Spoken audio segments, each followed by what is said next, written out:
Acton Academy was one of the very first national microschool networks to get started back in 2010, before microschools, or these small mixed age personalized learning environments, became one of the fastest growing and most popular educational trends of the 21st century. Founded in Austin, Texas by Laura and Jeff Sandifer, Acton Academy now has about 280 independently run but Acton affiliated schools in more than 30 states and 25 countries. Its growth and impact is continuing and accelerating as Acton gains notoriety among parents, learners, and entrepreneurial educators. One of the latest Acton microschools to open is Acton Academy Fort Lauderdale, that was launched recently by our guest today, Tobin Slaven, along with his wife, Martina. Tobin, welcome to the LiberatED podcast. Well, this is awesome. Thank you for that. Isn't it amazing they were doing that a dozen years ago? Like, our world has changed in the last couple of years, but a dozen years ago, I'm still floored by that. They were ahead of the curve, really seeing kind of the future of learning even before it hit the mainstream, certainly over the past couple of years, and even pre-2020 as well, as more families and educators realized the importance of smaller, more personalized learning environments for children. And so it's great to talk with you, Tobin. We had a chance to meet in person recently when I was visiting the Fort Lauderdale area and seeing this cluster of education entrepreneurship really sprouting in South Florida. Acton Academy and is being very much a part of that. So great to have you here. I want to start with your story of how you not only decided to launch an Acton Academy in Fort Lauderdale, how you got to Fort Lauderdale, but it started really back in Maine, where you had spent, much of your time. You had raised older children there who had attended conventional schools. You were in education. You were kind of immersed in sort of public schooling in a lot of ways. Tell us a little bit about that backstory, and then how that sort of evolved over the more recent years into something that looks quite different from conventional school. So we have 5 children. Our oldest is 26 years old. The 4 older are all adults. They went through traditional public school. They're all living their adult lives, doing cool things, and we think they're pretty awesome individuals. So we definitely saw, not only did Martina and I have that background ourselves, but we saw them go through it. We saw what we liked, what we didn't like, and we saw where they had to kind of push back against the system a little bit, because they all are very unique individuals. They didn't take the sort of common path that was being recommended to them. They all did their own thing in unique ways. And so we saw that. And I was an educator. It sounds, this is for your audience, this is going to sound funny. I was trained to be a school administrator, and someone out there is thinking, well, yeah, of course, look, you're on this podcast. That makes sense. But for me, it's such an unusual thing to say that, because it's coming full circle. I left education 20 years ago. I said, I'm never going back. My master's degree I was working at the university. I was teaching at the university. Like, that was my world. And I went into the business world, and I just said, I'm never coming back. And then, sort of through a happy accident, we ended up back starting a school here in Florida. It surprises me when I say it. I can't believe we're doing this. It's amazing. Yeah. And so let's talk about that, because with your older kids, you were never really thinking anything different from public schooling. It was working for them in Maine. And then your younger daughter, who's now 9, that was when it started to occur to you that there might be another way of learning. You became more interested in alternative education and unschooling and self-directed learning. And so you decided to leave Maine and do sort of the digital nomad thing, as you describe it, doing some world schooling. Your wife is from Slovakia. You had gone there, and your daughter had attended a traditional school there. Tell us about what kind of made that launch from the conventional public schools in Maine to then European world travel. Yeah, I think that with our older children, when they got into high school particularly, they had their friends, their circle of friends. We've talked about wanting to do the digital nomad thing for years, and they wanted to finish school. So we kind of got through that chapter of our lives. But our youngest was young enough, just starting school. She had some experiences in traditional classrooms, but we said, we're taking her with us. Wherever we go in the world, she's coming with us. And so the unschooling model, which appealed to us more than homeschooling, really lent itself to that experience, that freedom to be able to travel with schedules and everything. So she did go to school in Slovakia in a traditional school there. And that was a great experience for her. But once we had planned anyways that once we started moving around, we were just going to take her with us, and we'd figure it out as we went. And she was thriving. And honestly, in each environment, she's done really well. But she loved the unschooling model. Was always curious, always learning, loving to explore. And then the pandemic happened, and that kind of turned everybody's world upside down. And we were in Europe at the time. We had, believe it or not, we had flown into the US on, I think it was March 9th or 10th. Everyone sort of knew this COVID thing was going on, but no one knew how bad it was going to get or how quickly. We had 2 suitcases. All our stuff was in Europe. And 3 days later, they closed the borders, and we were here in Florida, and we kind of said, I think we're going to just hunker down for a little while and see what's going on. I mean, literally, this was just as they were shutting everything down. So we hopped between Airbnbs for like 90 days. We finally signed a lease for a year to say, let's stay in Florida. And it was during that time that we really started processing on what we wanted next. And we got introduced to Acton, sort of a happy accident with Acton, learning about Acton. And while she was thriving in the unschooling model at the time, I could see things in Acton that I could not imagine her getting any other way. So that was the big appeal for Martina and I. Yeah. So I just think it's amazing that you happen to be on a trip to Florida, the world shuts down, and then you just say, well, let's stick it out here, and then end up really loving it and realizing that would be a good place to establish some roots and ultimately to open the Acton Academy. I want to talk a little bit about your journey to sort of finding space and actually launching. But before we do that, it would be great for listeners who are unfamiliar with the Acton model to describe a little bit more about what it is and what really attracted you to it. Yeah, so I have 2 answers to that. I'll do the latter one first. So what was different that we learned about Acton that said we should shift from, homeschooling, unschooling model to starting a school or even thinking about getting her into an Acton was we read Courage to Grow. This is the book by Laura Sandifer. And there are a couple stories in there. The one where a 9-year-old leads this Socratic discussion. There's another one where they live out the King George and the Revolutionary period. And the social emotional learning that was described in that book, that was the part that I was saying, I don't know how she would get this in a traditional school environment or anything that we were planning to provide for her, even though she was doing great academically and was happy. And that was really important to us, like helping her develop as a whole person, artistically, musically, like her interests and passions. She's just a cool, fun child, so we could see that developing. But this part of it, the hard stuff that happens in life socially and emotionally,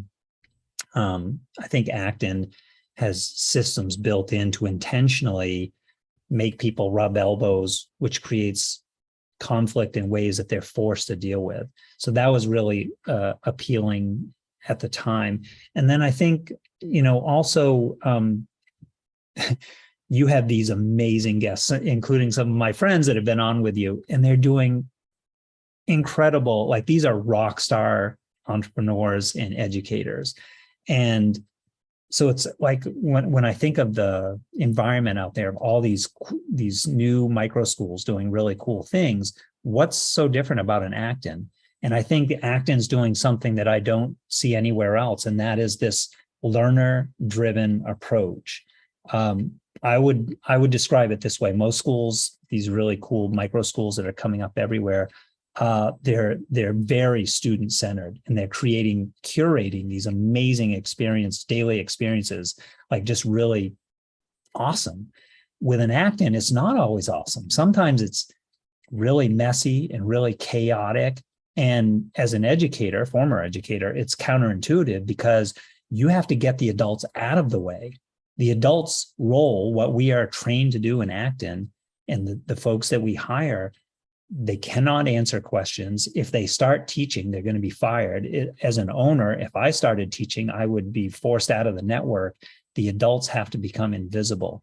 And we're doing the opposite of what you feel you should be doing in a school environment. And yet it's really worked. And I think for Acton, now that they have this dozen years behind them, we're seeing it because they have this whole generation that is now graduating the high school level, what they call Launchpad, and going into the universities. And they're just operating at a whole other level.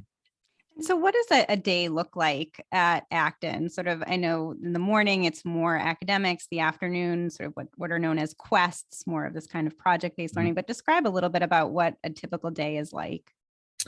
Yeah, so the academic side is self-paced. So probably like a lot of the other programs, we're using software platforms, and the learners can go as far and as fast as they want to individually.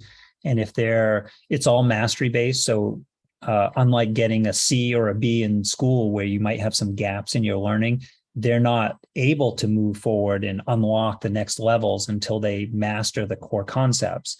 And that's kind of important because, later on when they do get into the higher levels and they start doing algebra and geometry or calculus or whatever, they're not missing some of those key concepts that could really trip them up when they get into the higher levels. So I think that's the academic side. But what's more interesting to me is all the non-academic stuff that is happening in Acton. So my office is here in our library at the school, and over my shoulder, there's a little table that's our peace table. So constantly throughout the day, I'll see, 2 or 3 learners, we call them heroes, enter our library. They sit down at the peace table with a script that they're talking through this issue that they have with each other. So I could invite you to Peace Table, Carrie, because you said something that hurt my feelings. And now they have a model for being able to express how they're feeling, and the other person gets a chance. And so I think we spend a lot of time on contracts between the learners, the promises that they're making to each other, creating this little civil society that becomes more important, honestly, than the academics. And then what happens is once that stuff really you get a firm foundation in that, the academics it becomes a rocket ship. So by the time they're in middle school and high school and the rigor really kicks in, they're just taking off because they've done a lot of that they're experts in community building at that point. So you've been in the business world, an entrepreneur for a couple of decades. Your training, undergrad and graduate degrees are in education administration. But yet it's your time as a basketball coach years ago that you said is sort of most similar to your experience with Acton. I wonder if you can talk about that experience. Yeah, so when I first graduated college, my first job, before I was even a teacher, I was a basketball coach. It was something I grew up and loved. I was not a great athlete, but because I was a mediocre athlete, I ended up being a pretty good coach. I was sort of forced to learn all the jobs, so to speak. My high school team that won a state championship up in Maine, I remember this comment, and I even see it sometimes every once in a while I'll see a video of those years. That team would just play. By the time we got to the championship game, a lot of coaches are standing up, they're jumping, yelling, barking out directions from the sideline. And I actually have a letter from one of the longtime basketball officials who wrote me after that championship run. And he said, it was amazing to watch your team play because clearly you had prepared them in the season. And by the time they got to that tournament floor, you hardly said a word. And I didn't know about Acton. I didn't even know about that approach, but the similarity was at the beginning of the season, those teams were ugly. They played horribly. If you've ever watched the movie Hoosiers, I felt like I lived that storyline. Like they were going to run me out of town my first year coaching because we looked so bad. But what we were actually doing was teaching them how to play. We didn't run plays. We taught them how to read what was going on in the game and make their own adjustments. And so in this championship game, right, against a team that hadn't lost all year long. And, again, we had no business beating them, but their star player in the last closing seconds of the game, where we were ahead, by a couple points and they had a chance to either tie or win the game, their star player was looking over at the coach saying, literally making this gesture, what do I do? What do I do? My players couldn't have cared whether I was in the building at that point. They were just playing, and they went out and won. And I ended up coaching at the college level as well. And it was always that same storyline, really sort of ugly, chaotic, messy at the beginning. But when you're willing to suffer through those moments, magic happens. So you became increasingly hooked on the Acton model. I believe you had said that at one point in 2020, you had heard a podcast episode with Matt Boudreau, who runs a very successful Acton Academy outside of Sacramento, California. And Martina had introduced you to that podcast, said, you have to listen to this. So you became more and more excited about the Acton model. But take us through the steps then to actually launching. Yeah, so I actually interviewed Matt, and that was how much I didn't know anything about Acton at the time. I was the interviewer in that case, and he just blew our minds. He was explaining things like how his school with over 100 learners can operate with just 2 adults, and my mind couldn't wrap around thinking of it from the perspective of traditional education and student teacher ratios and all the things that we sort of commonly think about what learning looks like. It didn't equate. So it spurred us to dig a little bit deeper. And I think our entrepreneurial background, the fact that we've been running companies for over 20 years now, really played in that is who is thriving in the Acton network are not necessarily the former teachers. There are some in the network that do that too, but a lot of entrepreneurs who then have a mission educationally, usually because of their own children, that are getting in, and they love this fast-paced, very real world focused approach to learning. If it doesn't float in the real world, you don't do it in an Acton, and everything we're doing is trying to model those experiences, which all school does as well. But we've also, in an Acton, you kick out a lot of the stuff that happens in other schools or other learning environments, and you only double down on a few of these things. It's just preparing people for, and our older children, one of whom is actually working as a guide in our school, they love what we're doing, and they say, boy, I wish you had found this earlier. I wish we could have done this too. So you decided to open, and there have been some ups and downs in terms of various local regulations and hurdles that you've had to jump through as an education entrepreneur. We're often talking about how entrepreneurship is difficult in all sectors. As again, you've been an entrepreneur for quite some time, but education entrepreneurship often has even more barriers to entry and scale. And you just in those early days of launching encountered kind of your first hurdle. I wonder if you can talk about that.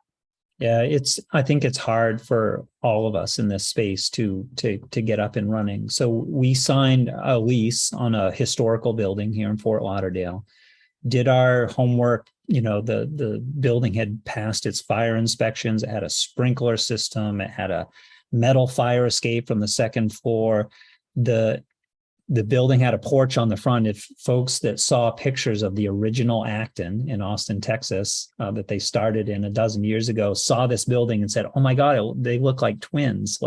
So we thought we had found the perfect home to get started, to start our school in, but we couldn't get permitted. Being a historical building and the change of use restrictions, and basically they were going to force the same fire building codes that would be equivalent to an industrial school built in 2022, which you just can't do long story short, we had to back out of that building. We're fortunate to find another space here in Fort Lauderdale, which is in the end going to end up being better for us because we have room to grow. It's not a historical home, so we have a lot of room to grow where we are now.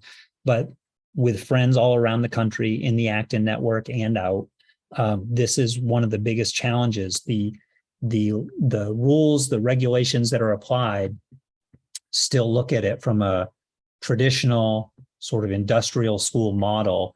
And there's not always, it depends on the region that you're in, but there's not always a lot of allowance for this startup of like an education pod kind of feeling. They don't know where to place you. And so what the restrictions and the criteria that are applied can be really onerous.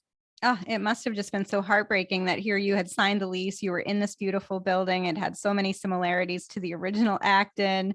You have students ready to go. And then this kind of change of use, regulatory piece hits. And all of a sudden you're scrambling to find a new space. And your new space is lovely. It's in the school attached to a church, and it was vacant space. And you do, as you say, have room to grow, a lot of classrooms. So in the end, it will probably be a great fit for you, and maybe even a better space overall, but quite difficult. And I wonder if you could talk a little bit about that. I mean, you are an entrepreneur. You co-authored a book called Experts Never Chase: The Hassle-Free Guide for Expert-Based Entrepreneurs. What is different about being an education entrepreneur, school founder, compared to your other entrepreneurial activities? I think that connected to what you shared about the trials and tribulations of getting open, which feels like the challenge should be running the school and everything that happens on a day-to-day basis, but it's a huge journey just to get open in this because of all the things that we've talked about. The big difference for me is for me in the education space, I didn't intend or expect that I would be on this pathway. And there are many other things that I can do in the business and have done in the business space, which I sort of set aside for our family to choose this path.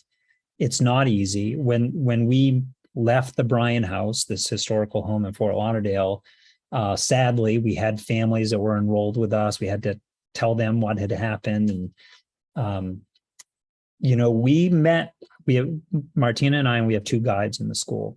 We got together as a small group and said, are we sure we want to do this? Like, this is the point where we can escape, we can pull the escape hatch, and we could enroll Divya and we'll just move and we'll put her in one of the Actons and she'll do great. But do we want to do this path ourselves? Because it's hard. We've already seen how hard it is, and it's not going to get easier.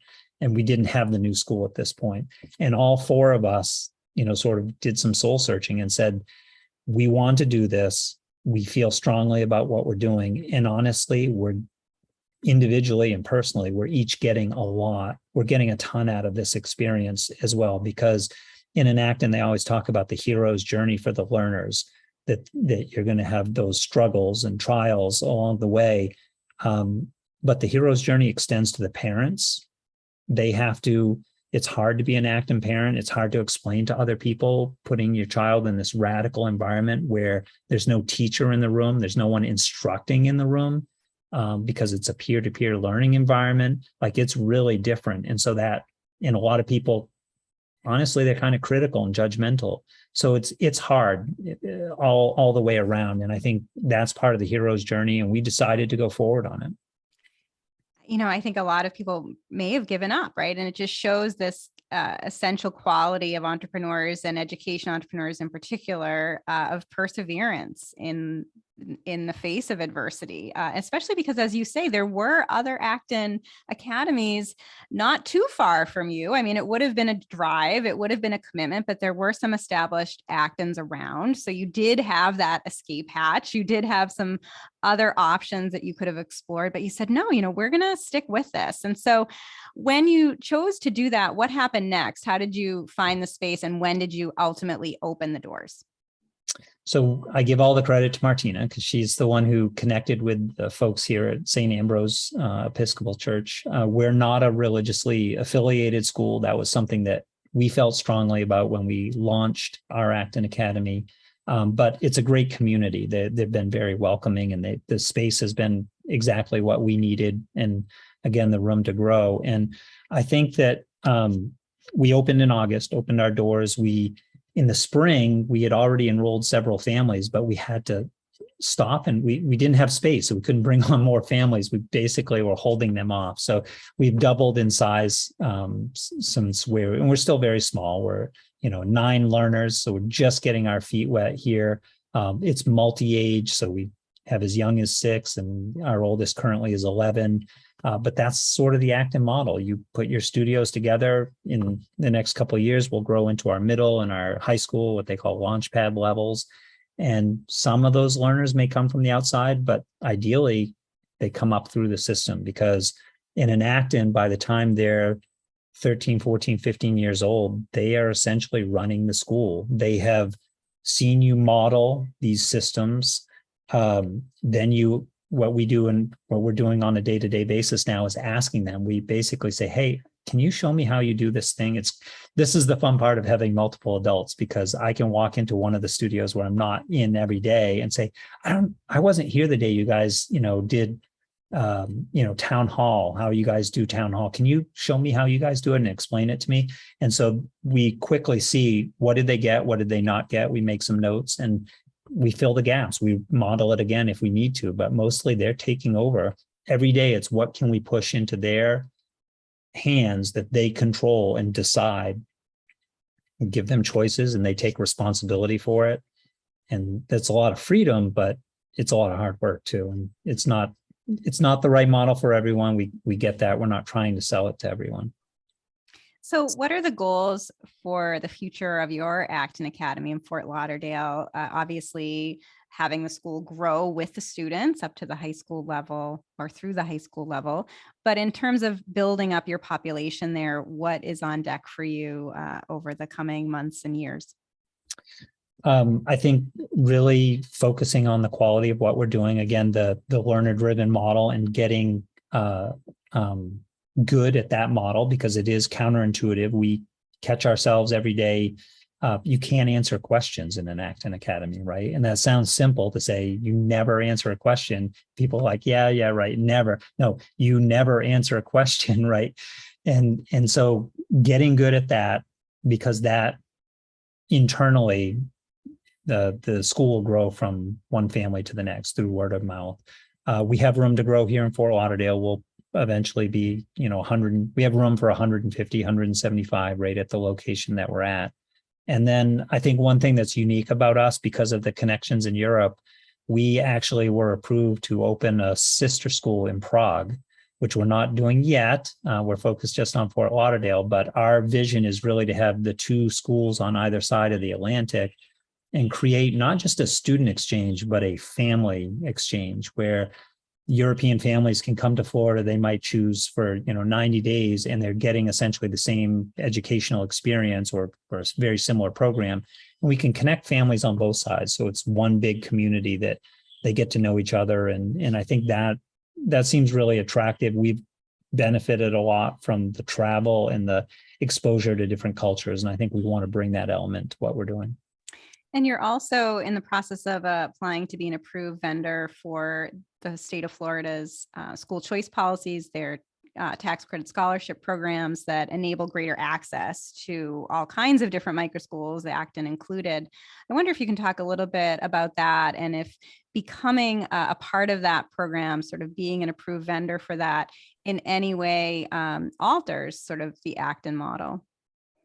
It's been a lot of discussion, honestly, nationwide and even worldwide, because they're in other countries as well. And in the regulations are different in each region, each state. We chose to go this route because we know that, and by the way, we are conditionally approved now. That happened end of last week. Oh, congratulations. That was an accomplishment, because it took us, a good 9 months just to sort out all the different criteria and inspections and everything that had to be in place. It wasn't an easy thing, but I think in the long run, it'll be worth it, just because it is going to allow more families that do want to participate with us. There are some Actons that choose not to, and that's okay too. I think there's a feeling in the Acton network generally, I can't speak for others, that families, the right fit for an Acton school is, someone who reads Courage to Grow. And once the toothpaste is out of the tube, like they can't stop thinking about it. They can't once they know that this exists, they can't imagine not having their child in this environment. That's sort of the right fit. And it's not for every family, especially ones that aren't ready to sort of make that step away. Again, there's awesome programs, student-centered programs that are really awesome. There's nothing wrong with that. This is just learner-driven is a different animal, and we love what we're doing. I don't think we fully understood all the nuances when we first got into it, but we do now, and it's hard. And again, it's, I say counterintuitive, the things I want to do that I would have done if I didn't have the new exposure and training that we, it's, we're fully committed to it, to this path. So it's one of the great things about the Acton Network is you already have this sort of built-in community. You have people who can serve as mentors and guides for you as the education entrepreneur, as the microschool founder. You have that resource sharing occurring. You have that expertise to draw on, and you do really feel a part of this kind of larger network. So that is certainly helpful for people who are thinking about launching their own Acton Academy, and certainly for new founders like you.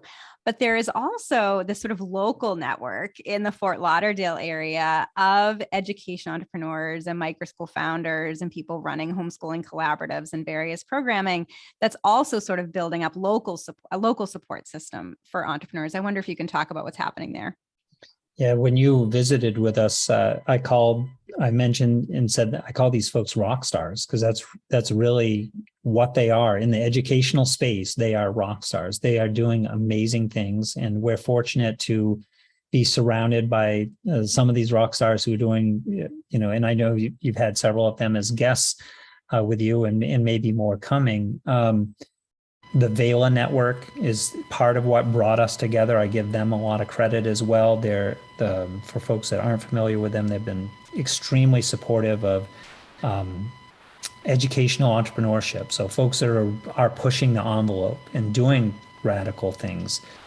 So they've really removed a lot of barriers, and they help financially with the grants that they have. But even beyond that, they have created some of this social structure that allows the different schools who might feel really alone and sort of out there on the ocean in their own rowboat by themselves trying to navigate all this.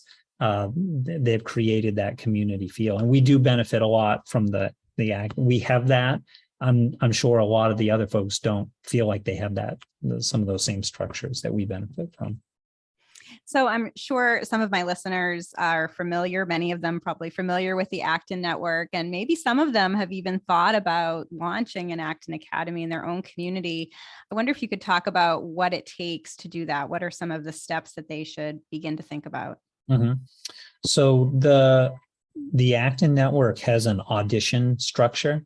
So if you think about it kind of like going down the rabbit hole, the first thing you'll do is submit with interest, and they're going to respond with information back. But that's really just the start of it. And the last time I checked, they were accepting, 1 or 2% of their applicants. So that means there's a lot of folks that are interested in learning more, but you really have to commit to the path. And I think if I could speak to my younger self, a couple of years younger, sort of before I entered this journey, understanding the significance of what learner-driven really means and what it requires is probably, to me, the key differentiator. Because I have good friends that are doing student-centered work in their schools, even in traditional schools, doing amazing work with their students. Learner-driven it's a different animal, and it requires a level of commitment. We had to rededicate ourselves to it. We made that intentional choice because I don't think we fully understood it until we were standing in it and doing it on a day-to-day basis. And when you have folks come forward asking you questions, where do I find this? What time is lunch? They're asking you 1,000,001 questions on the first day, and you can't answer any of them. And it forces you to then create the systems in place so that they can take over those roles, they can find the answers for themselves. But it's kind of like, are you going to tie your child's shoe for them so you can get out the door and get to where you want to be? Or are you going to slow yourself down and work with them so that at a young age, they're tying their own shoes? It's hard to do. I get it. It's hard to do, but that's kind of what it feels like. Just amazing that only about 1 or 2% of the applicants for Actons get approved and ultimately are able to open under that network, under that affiliation. I hope that the remaining 98 or 99% of those applicants go on to open their own independent, unaffiliated microschools and learning programs. It's just great to see that much excitement and energy for this kind of movement. One of the things that stood out to me from our conversation in Fort Lauderdale, Tobin, was that you said, even if all of these different microschools and alternative learning models disappeared tomorrow, that you wouldn't go back to a conventional school, that your eyes are open to something entirely different. I wonder if you can speak to that some more. Yeah, I think we've talked about this as a family. I think it would be. I don't think we could. We jokingly say the toothpaste is out of the tube now, and you could not. It'd be a big mess to try to put it all back in.